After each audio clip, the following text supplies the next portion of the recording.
people be like, you're a relationship expert. No, I'm not. I'm a singles expert. Stop calling me that. Like, you want to know how to be single? What's up? I got you. What's going on? Relationship? Why y'all calling me? Yo, party people, it's Ashley of SingleWomanChronicles.com, where being single is a beautiful choice rather than a miserable circumstance. Welcome back. Happy New Year. Happy 2025. I hope you guys are having a great start to your year. I hope you had a great end of your 2024. Okay. What have you guys been up to? You know, I was off for 2 weeks. I was supposed to rest. I felt like it was only 2 hours. Okay. That thing went by so quick. Like, breaks, vacations go by so freaking fast. Like, my first week, I did not do a good job. I was so mad at myself because I just put all these tasks on myself. I wanted to cook like Christmas dinner for the first time by myself. I don't know how y'all do it. How y'all do that every year? Hats off to all the women who get in the kitchen and they cook Thanksgiving dinner, Christmas dinner, big old dinners by themselves every year. How do y'all do it and not get paid? Like, I don't understand. Even if I was getting paid, like, I don't want to do it. I had already said once I get my family, I'll be catering because my cousin, she does that. She caters. She cooks a few things, but for the most part, she's like, I'm not doing all that. I'm a caterer. I'm on that same wave because, and for those wondering, yes, she is married and she got kids. She's like, no, I'm a caterer because why I'm finna do all that? Exactly. Like, work smarter, not harder. Okay. But those of you who enjoy cooking, I get it. I don't enjoy cooking. I cook because I have to survive. But as soon as that coin reach the catering, food prep level, chef level, I'm going to be out there. Okay. But those meals that are like Southern, because I'm from Mississippi, that you kind of want to cook yourself, I'll do that. I'll do like collard greens. I'll do dressing. I'm a Southern girl, so I eat chitlins. If I feel like learning how to clean chitlins, then eventually I'll probably do that too. But yeah, don't judge me, judge your mama. Anyway, so Happy New Year.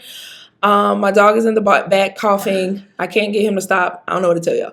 Anyway, so today is all about dry January confessions. So funny thing is, I was not planning to do dry January. It was kind of like something I felt in my spirit that I needed to do at the end of December. I do drink. Typically, I don't drink during the week.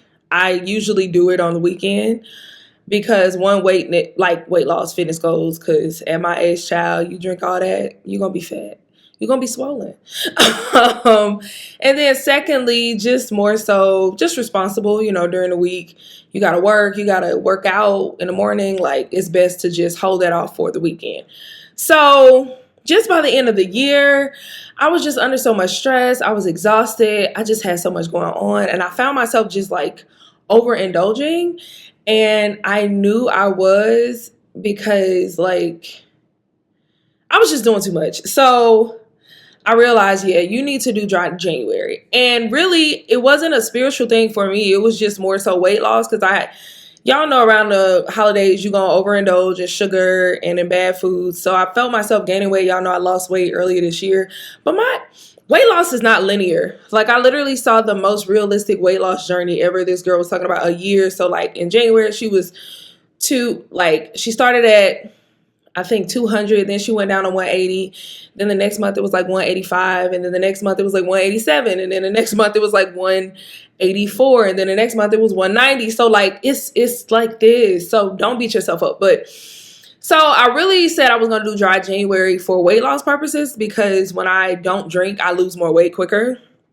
But then it's only been 5 days. I'm recording this on the Sunday of the 5th.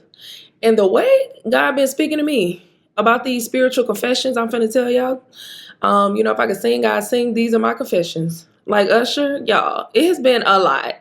So I just wanted to talk about my dry January confessions, because no, I don't have any crazy stories to tell y'all, because I'm gonna tell y'all the truth.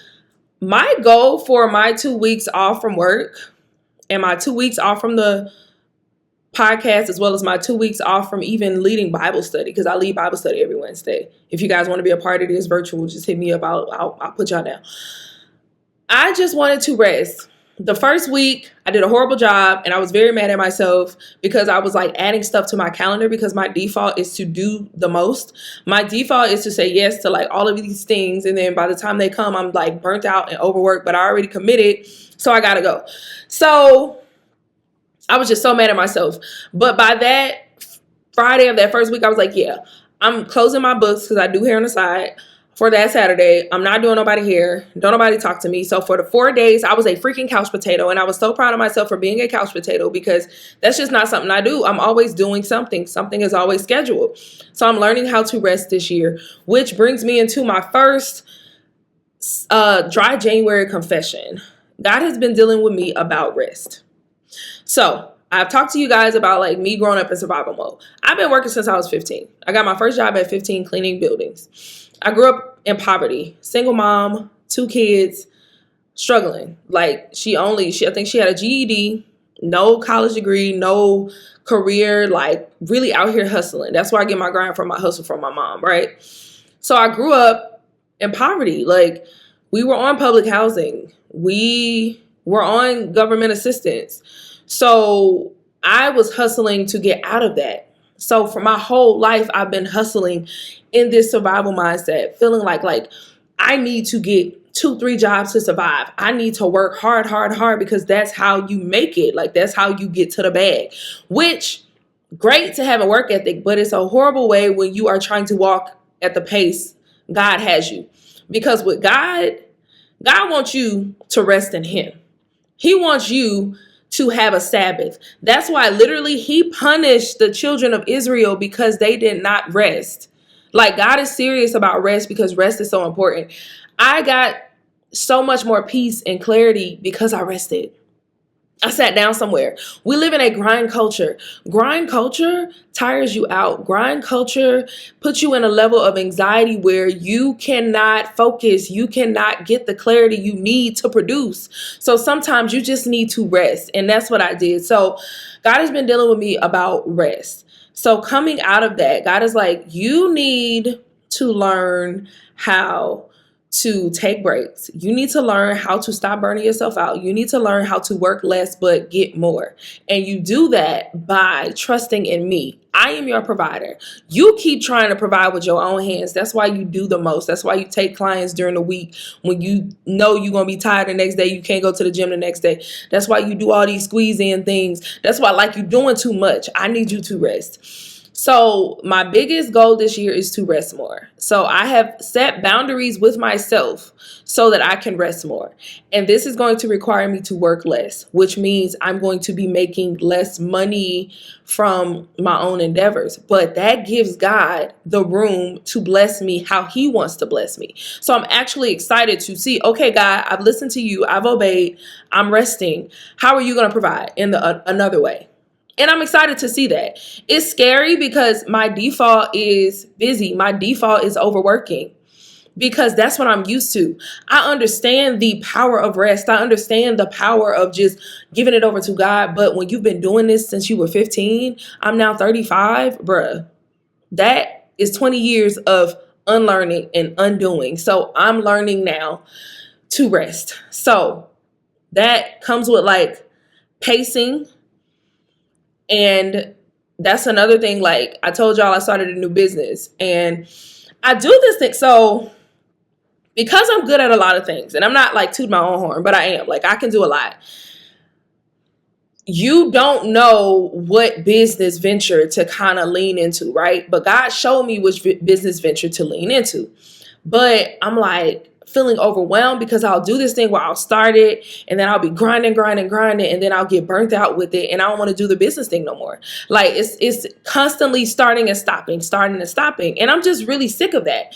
So God was like, I need you to learn how to work from a level where you're not seeing the business as something to make money from because you're so stuck in survival mindset. You're seeing it as a business that's going to take you from the 9-to-5 to full-time business owner entrepreneur.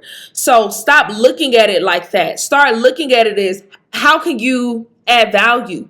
to these people. It's not about getting your first client. No, how can you add value? So this month, I'm focused on adding value. I'm not focused on trying to get my first client, which makes no sense, right? But with God, most of his assignments don't make sense. Like when he told the general of the army, hey, go dip yourself in that dirty water to rid yourself of leprosy. Dirty water don't make sense to be dipped in to rid yourself of a disease, but that's how God wanted it to be. So usually with God, it's not gonna make sense. And that's like, I'm just like so faith-filled. I'm so trusting in him right now. Like our sermon today was very much telling us to trust in God's provision, be confident in God's provision. I am so confident in God's provision because I know he got me. I know he won't fail me. So I'm just really trying to pace myself. I'm getting out of grind mode and I'm getting into God mode. Like I just can't keep doing it. The other thing he told me to do in my confessions is steward my finances better. So this past year, I was like going out a lot. I was shopping a lot. I was doing a lot. And I feel like I was kind of like giving me room to do that because I had been in my wilderness for so long where I didn't have overflow. So I couldn't buy the things I really wanted to buy. I couldn't go to places I really wanted to go. So last year, 2024, I was outside. Like I was buying, like me and Klarna, Afterpay, we go together real bad. And I was furnishing my apartment. So I just had so much going on. But like this year, God is like, no, I need you to learn how to steward your finances. And so at first I'm like, God, I'm asking you for increase. Like you telling me to steward my finances kind of scaring me a little bit. But God is like, I'm telling you to steward your finances because guess what? If you steward your finances better, you don't have to work as much. That's even on the level of when you get increase. If you get rich, when I get rich, I won't have to say yes to every single opportunity. I can still have time to spend with family and to spend with friends and to spend resting because I'm stewarding my finances properly. But when you overspend, do too much, buy everything, you don't have a savings plan, a savings account, you don't have all this stuff set up and you're not stewarding your finances, guess what? You're going to have to say yes to all these opportunities because you're in over your head. So God is teaching me how to steward my finances better so that when he sends me the increase, I will be fine. I will be okay. Like you're going to be good. You're not going to have to overwork yourself. You're going to be chilling. You're going to have enough time for your future husband, for your future family. You're going to be good. So that's another thing. So I know y'all ready for the love life stuff. Okay. God is so player. Okay. Let me tell y'all something. God's so player with how he answers prayers. Like y'all don't even know the way God be answering my prayers. I be cracking up because the sense of humor crazy. God's so player with how he cut somebody off. Y'all think y'all cut somebody off cool? Y'all know how like this is new thing about like I'm so cold on a dude. Like I'm winter, I'm ice cold on a dude. Like you know how cold it is in the North Pole? That's how cold I am. That's how cold God be cutting folks off in my life. So I'll be like, yo, this is crazy. So in the last year I had a crazy love life. Y'all know about it. If you don't know about it, I was in a relationship for 2 business days. It was really 2 months. I say 2 business days though, because it was so quick. After being single for 7 years, I got into a relationship for 2 months. It ended. And then like shortly after that, I was talking to somebody and then some other stuff happened with some confusion with somebody else. And it was just like, oh my God, this is too much. I need to reset. What's going on? So I started reading this book again called Knight in Shining Armor. And the book is about just how to prepare for your husband, basically. And in the beginning of the book, it tells you to take 6 months away from dating, right? Y'all, I'm 35. Never been married. Never been pregnant. No kids. I want to be married.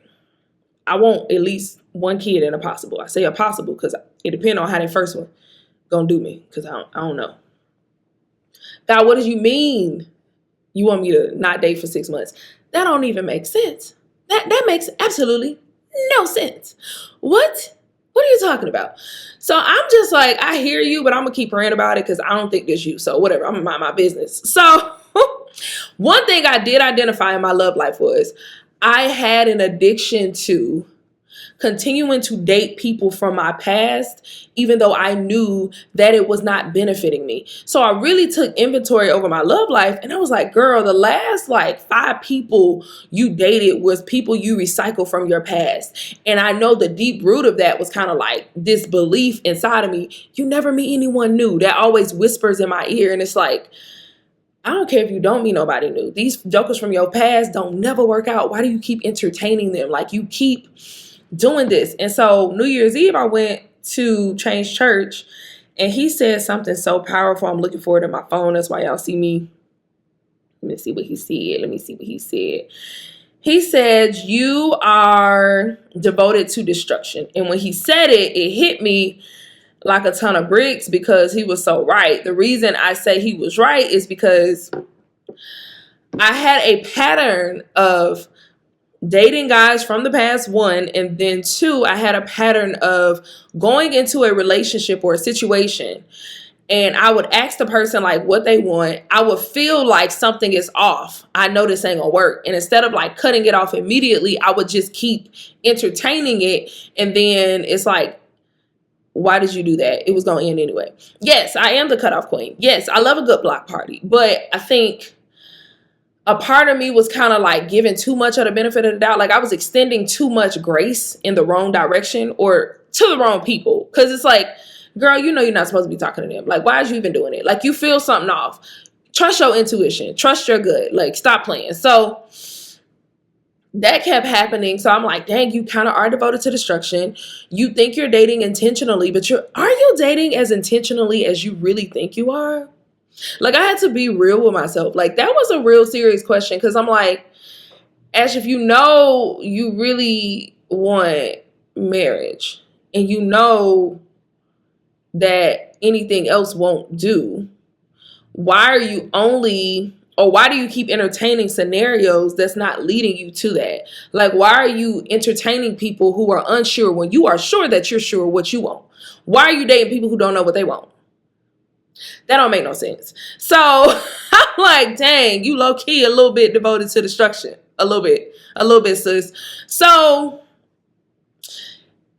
when I heard that on I was already contemplating on this whole, am I going to do this whole 6-month thing? She told me in December to do it, the lady in the book, but I was like, I'll think about it. So I started pondering, and I was like, okay, I'm gonna go ahead and start on January the 1st. So I said I was gonna start on January the 1st, and I said to myself, I'm gonna just get it out my system. So listen, y'all don't judge me. I said, I'm gonna just get it out my system. I'm finna hang out with a few folks before the new year, and we just gonna hang out, and it's gonna be cool. Y'all know I'm celibate, so ain't no like monkey business going on, but at least hang out with some folks. God's so player with how he'll block your plan when you know your plan ain't good.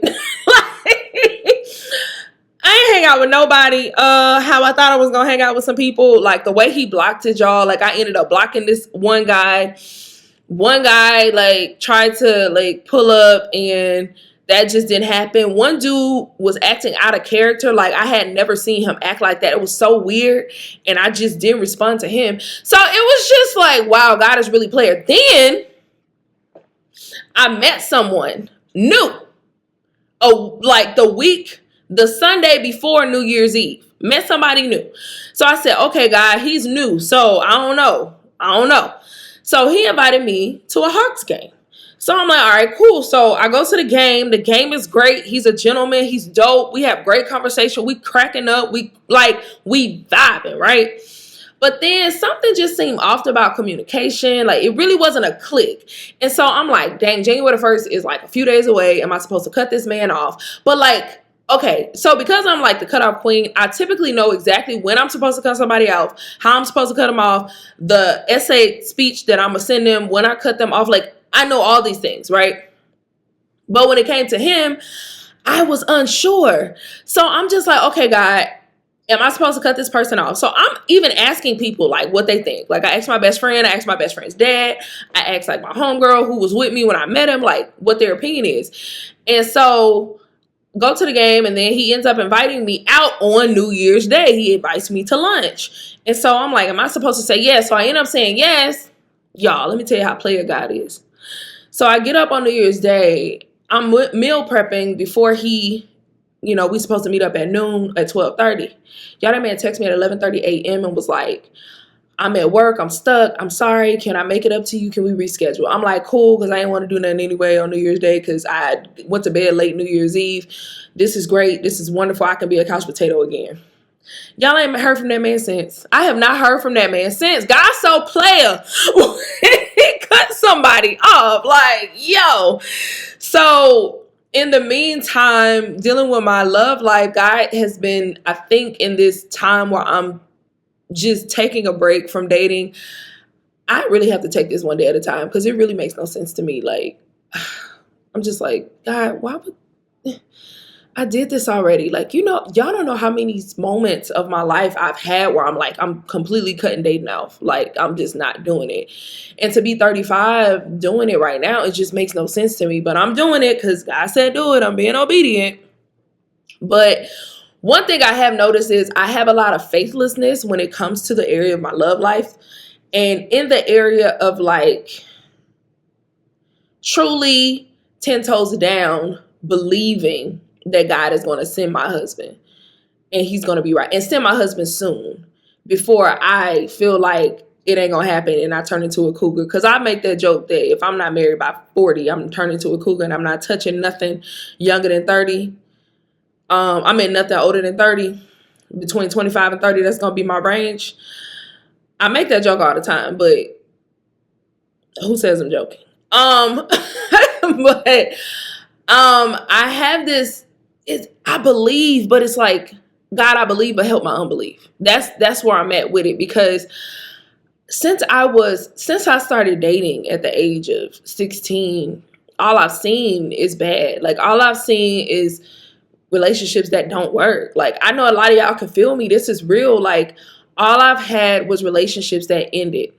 That's it. Like, I have not been successful in love. I just have not. Like, that's why my platform is called Single Women Chronicles, because I'm a professional single person. When people be like, you're a relationship expert. No, I'm not. I'm a singles expert. Stop calling me that.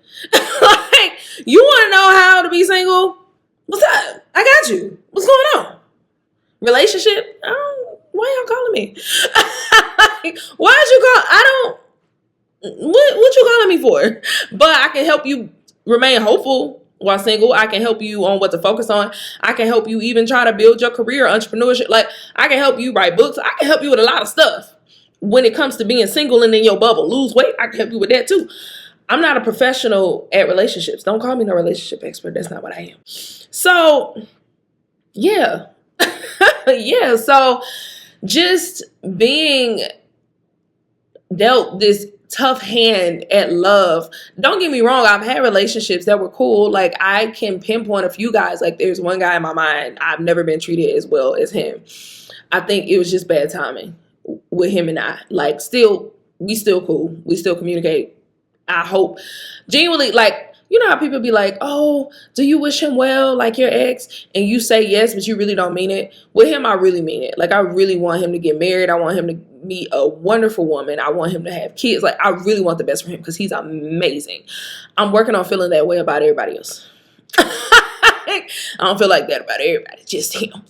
But and then I have another guy who really helped me to, and I know, like, when it comes to self-worth, it's called self-worth. You're supposed to see yourself. But some seasons, somebody can come alongside of you. And that could be a mentor, a parent, that could be a friend, or that could be a guy or a boyfriend or, someone you're attracted to who comes alongside of you and helps you feel beautiful. When I had my big chop a long time ago, like 2010. And my hair looked crazy. This was before YouTube girlies was telling y'all how to do y'all hair and you had all the DIY videos. Baby, we was lost. Okay? I looked crazy. Hair was this long, looking crazy. Had no clue what to use, what to do. Looked crazy all the time.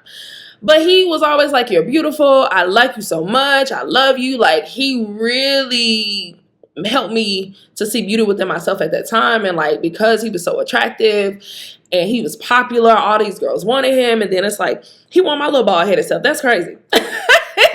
So I've had moments of goodness in relationships, but, like, when it comes to, like, longevity, when it comes to really with standing and having success in it to like the end, I haven't. And maybe it's supposed to be like that. I'm listening to this Audible called The Gift of Rejection, and she's just talking about how you don't understand that rejection is a gift, because at the time it seems like it's pain, but really in retrospect, it's a gift.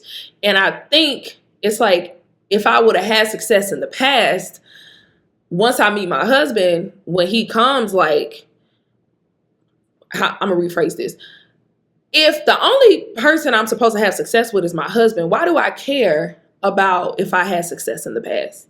Because the other people, they weren't gonna work anyway until I meet that person, right? So if that person I'm gonna last forever with, he's the only one I should care about having success with. And I think that's where my mind is right now, even though I'm still fighting that faithlessness, to stand 10 toes down in that faith and believe without a shadow of a doubt, like, God is sending my husband soon. Like, I know he's coming soon. I can really chill and relax. So that's the place I'm working to get to in these next 6 months.